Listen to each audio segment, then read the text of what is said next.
Happy Fursuit Friday, everyone. Welcome to another World in Review. Today, a lot of different stuff has happened this week. A lot of different things going on. Labor Day week today, which to salaried workers means, hey, how do you feel like working 10 hours until you make up the lost 8 hours that you had on Monday? You guys know how it is, you working class suckers. Oh, yeah. So, yeah, I just got home from another 10-hour day. And I'll probably have another 10-hour day tomorrow, and I'll probably have another 10-hour day until we make up the lost time, because everything that's got to get done still got to get done. It's just that we had a day off. Got to make up for it, though. But speaking of labors of love, speaking of labor of love and dedication, this week we're going to be talking about dedicated fan creators and how they are getting their butts kicked. So, I am a furry who happens to be in a fandom fans, rabid fans, because fans is short for fanatic, as you all know. So, fanatics will do things. Fanatics will have the feeling of creating, or creating or expressing themselves in the things that they enjoy. Luckily for us furries, we don't have to worry about things like IPs too much, because as much as we like anthropomorphic kangaroos or whatever characters we want to make, and we create content with anthropomorphic animals can't be copyrighted. Now, specific characters can be copyrighted, such as a Mickey Mouse, or a Donald Duck, or a Bugs Bunny. And likewise, any character created in the furry fandom can become copyrighted or trademarked or whatever, such as some red kangaroo face guy with orange splotches and white ears or something like that. That's also kind of a weird sticky point in this fandom as well. But I'm not going to be talking about the furry fandom today. That was just a leeway into another topic. We're going to talk about the gamers today. So, if you haven't heard the news, and this also kind of comes from the previous video I put up here, and I just have the battery going out on me, so we're going to take a little impromptu break, and we've got to plug it in so I don't lose power, because I'm an idiot, and hopefully I don't shock myself. So let me take off my furry glove for safety's sake, and then plug it in. I don't know if I'm going to leave this in the video or not. I might, because that's hilarious. It's like, oh yeah, you have 10% power left. Yeah, hurry it up, dumbass. Yeah. We have power. Now you're playing with power. So speaking of Nintendo, back on topic. So during that little fan game, I played a fan game in the previous episode, and I noted while playing the Sonic After the Sequel fan game that Sonic seems to have a lot of fan games based on it, and I said, well, maybe it's because there's the content recently for Sonic's been kind of hit or miss, and things such as that, and that might be a reason why people are more apt to make Sonic fan games. But there is another reason as well, and I was reminded of this reason this recent week. So, fan game came out for Metroid called AM2R, another Metroid 2 remake. Basically, it was a fan creator's take on the Metroid 2, a Game Boy game, which was kind of mediocre at best, being remade into beautiful graphics and such, etc., etc. After being downloaded by millions of people, Nintendo came around and said, shut her down. Shut it down. Shut it down.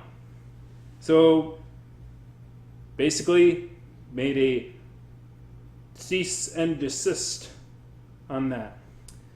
Another fan game made by another fan of the Pokemon series called Pokemon Uranium received similar treatment. After a decade of labors of love, a decade of working on it in their free time and getting it out there, Nintendo said, shut it down. Shut it down.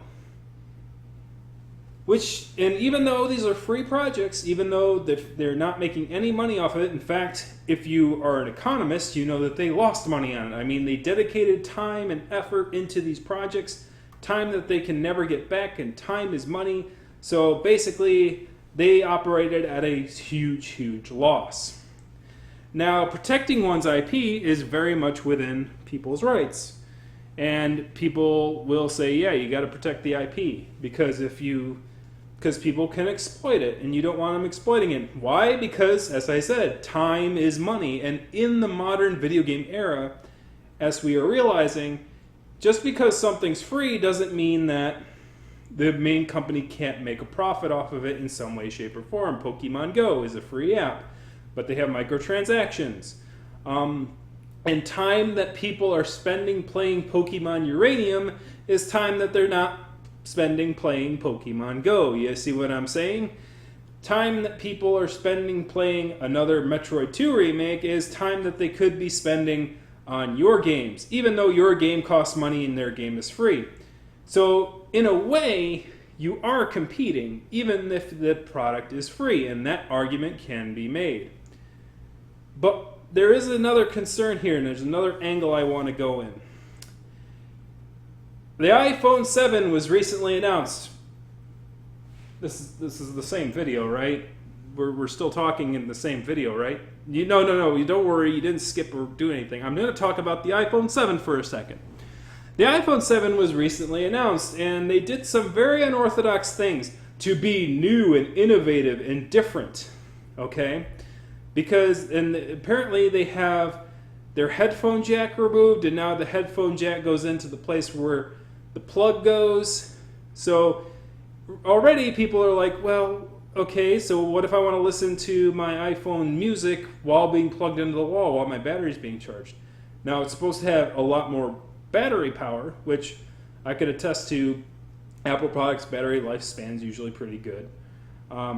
Because my employer gave me because I'm such a good employee, my employer gave me an iPad Air, which I would never buy myself.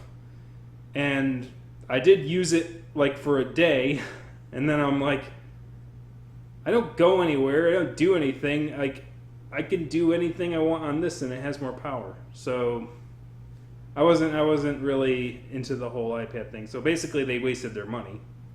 But you can't tell them that. I'm just going to say, hey, thanks for the free thing, I guess.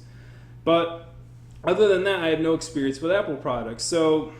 But what I do have experience with is that those people have a good point. It's like, well, we're going to innovate by making it one plug, and that will help make it more water resistant, and there's benefits to doing it this way. But a lot of people are like, but there's a major, major downside. If I want to use this and put these earphone things in my ears, and I want to be plugged into the wall because I'm running out of battery power, then what? Because you can only have one thing plugged in at a time. That doesn't make any sense. So that's been a huge complaint. There's been other huge complaints. And now, going kind of back to the topic at hand, people are going, well, this is the fall of Apple. Apple is showing that they're trying to innovate, but they're not innovating properly. They're not making actual innovations. They're just doing new things to see that they're doing something new. That they're doing something new, and this is innovative because this has this is not smaller, but it's got one plug in it, so it's different. But is different a good thing? Is this difference a good thing? Is it actually innovation, or is it trying to do something new because you're trying to do something new? And a lot of people are saying, well, after Steve Jobs died and the CEO of Apple went to Tim Cook, things have been kind of going downhill. This brings me back to my point in Nintendo.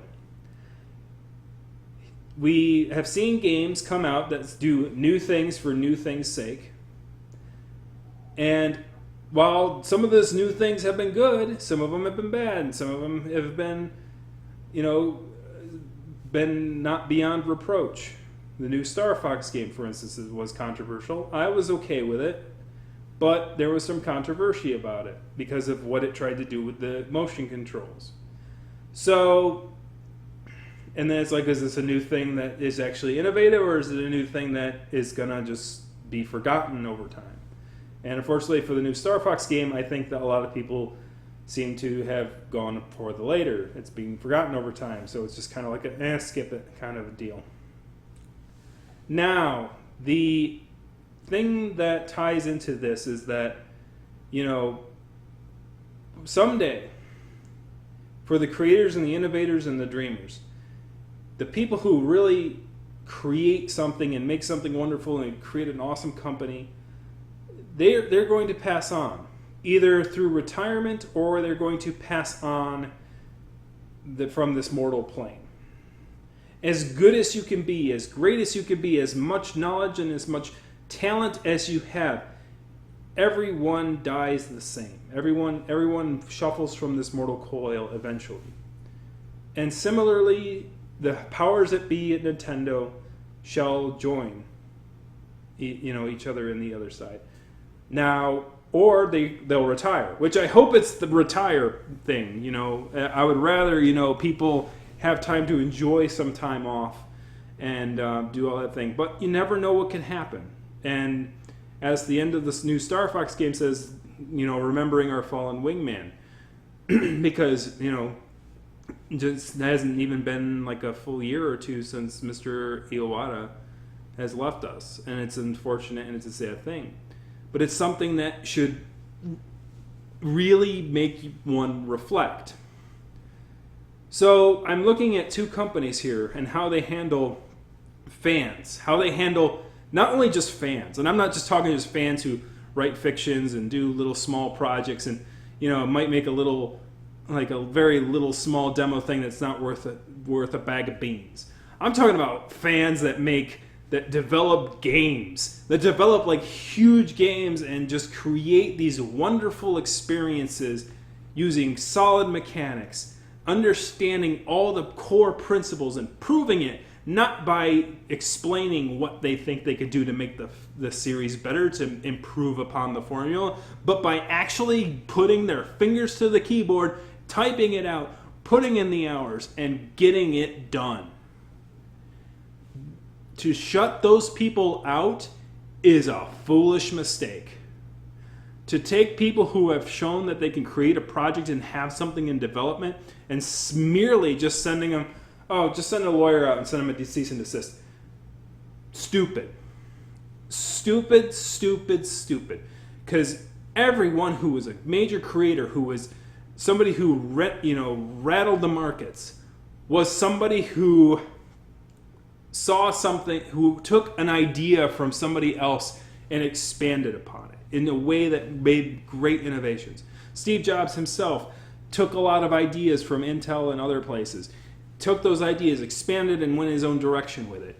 Mr. Miyamoto took things that he saw on the consoles and all that stuff, took that idea, expanded with it, did something new with it, and brought the market back. You were fans once too, is what I'm saying. Steve Jobs was a fan of technology. He created things of technology and he's expanded. Miyamoto was a fan of the video game industry and understanding the mix and the paces, and he expanded upon it, and he made great works that innovated. Fans too, while they might use somebody else's intellectual property, they might emulate certain pieces, the dedication and everything is there in the product. And that is the most important thing. It shows that they're willing to put in the time, willing to put in the effort, and willing to understand the mechanics in which you have installed, without you even teaching them, without Mr. Miyamoto flying his plane, going out there and going, hey, if you do this thing and this thing and this thing, because you didn't have to teach, he just did it. You didn't have to train him. He just did it. The fan just did it. He or she just did it. They just made it. They made the thing. They showed that they can make that thing and that it's good. So here we have two companies that are doing very different things. Sega just announced that they were releasing Sonic Mania, a game that is headed, whose programming is headed by somebody who did a Sonic 2 remake under their behest and was very successful with it. But before that, he was a fan game designer. He designed fan games for Sonic Retro. And he's now an official Sega employee. And he's probably going to make the most anticipated Sonic game in a good solid 5 years. Sonic Generations was very highly anticipated, but this one, I think Sonic Mania is extremely highly anticipated. If this thing fails, I think Sega's done, but I don't think it's going to fail. You know why? Because they hired a fan. Sega tried, to outsource their thing, because guess what? Their main guy, who is Mr. Yuji Naka, decided, well, I'm kind of bored of this whole Sonic thing at this point, so I'm going to go. See ya. And guess what happened afterwards? Well, Sega had some dark times. Even they were starting to have dark times even when Yuji Naka was there, because like most creators who were in the limelight for so long, they're like, I got to innovate, I got to do something new. All right, Shadow the Hedgehog. And that was his last project, I think. So, Shadow the Hedgehog, yeah, that's something to put on the old resume. It's okay. I was okay with it. Back then, I mean, obviously it hasn't aged well. I don't think it was well aged even when it came out. Emo. I am Emo. Where's that damn fourth Chaos Emerald? Anyways. So here we have Sega going, you know what? We've tried to outsource things. We've tried to outsource it to Big Button. We've tried to outsource it to all these gaming companies to try and do new things with Sonic. And they've been hit or miss. We've been 50-50. It's like we've had people who've done good things with it. We've had people who've done bad things with it. We call them Sonic Team, but they're not really Sonic Team. They're outsourced. You know what I mean? They outsource their development. So now they're like, you know what? To heck with it. Let's go out and find talent that is making actual games, and proving that they can make actual games in their own spare time, and bringing them in. So we have Christian Whitehead, who is now running the Sonic Mania thing. And that's the thing. That's what's going to happen. If you bring in new talent and understand that that new talent has dedication, you will thrive. And I think Sega might be on its way to a new renaissance based on this principle alone. And Nintendo, I think, is going to continue to grow stale.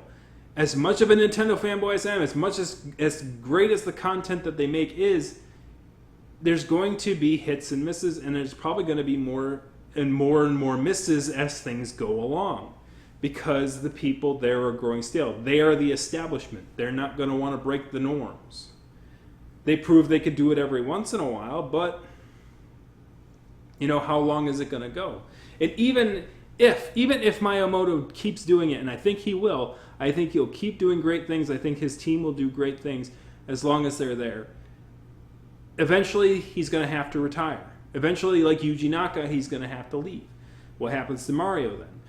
Eventually, what happens to Samus then? What happens to Link then? What happens to these characters? Nintendo will still own them, but who will own Nintendo? Who will be who will be the producers behind these products? We don't know. So here's my advice. If you see a fan project out there that shows all this dedication, all this time, and all this effort, I'm not saying you shouldn't defend your IP, because you have every right to do so. And as I said, they're stealing time away from your customers. So you want to make sure, and plus, obviously it puts in the risk that somebody could make something a little risque, and use it as your IP, or try to sneak viruses in there using your IP and stuff like that. So you want to make sure that your products are good and sound, and that they're not being utilized in nefarious ways. Yes, I understand that. But while you're having your lawyer go out there and send a cease and desist, why not send a little request for them to submit an application? Or, go, that fan game you made? I'm going to teach you everything you need to know about our code that you need for the Wii U's or the 3DS's or whatever. And I want you to recreate that thing and put it in here. And we're going to charge money for it. Now, obviously, there's still going to be the free stuff floating around. People are going to find it on the internet. They're going to bootleg it because it was sent out for free anyway, and they don't even really have to bootleg it. It's out there. But having an official thing made from his efforts would be great. Or, whether it be Pokemon Uranium or, AM2R. Particularly AM2R because Uranium sounds pretty bad. And I don't know what the content of that is, so you'd have to clean it up and do all that stuff. AM2R is just simple Metroid. I mean, you don't have to really clean up the content or do any major rehauls. You just do it. You know what I mean?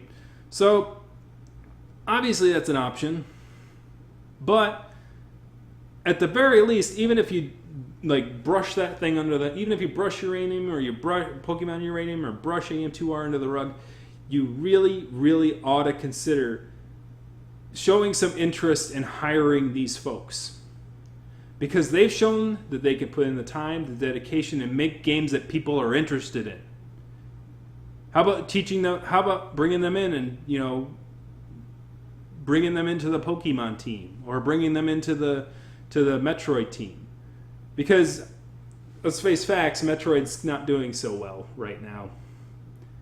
It needs some fresh innovation. You know what I'm saying? It needs something fresh. After Other M, you've been too stingent upon it because you tried something new and it didn't work too well and it was panned and you didn't like that. But I guess the long or the short of it is, don't let the fans wither on the vine.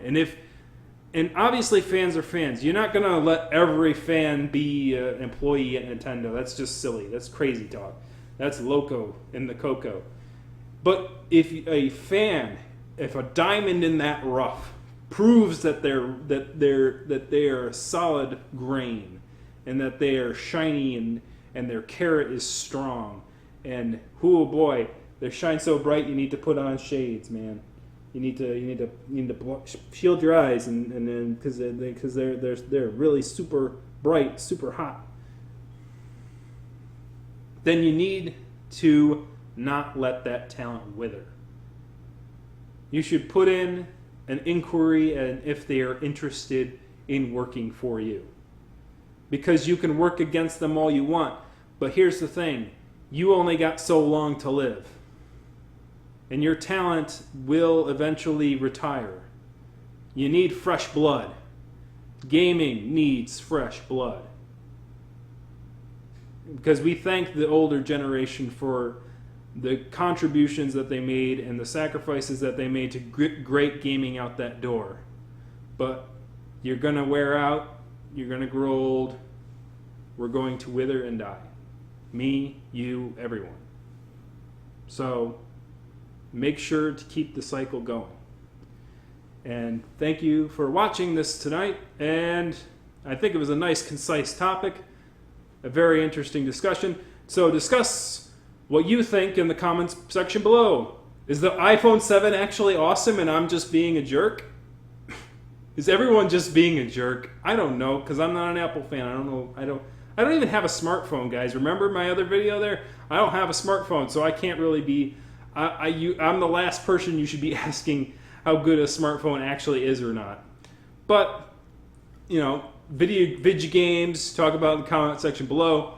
And if you like, you can like. And if you like, you can subscribe. That doesn't make any sense. But anyways, thank you for watching. I'm getting the hop out of here. Have a great weekend, and I'll see you again on the next video. Thanks. Good night.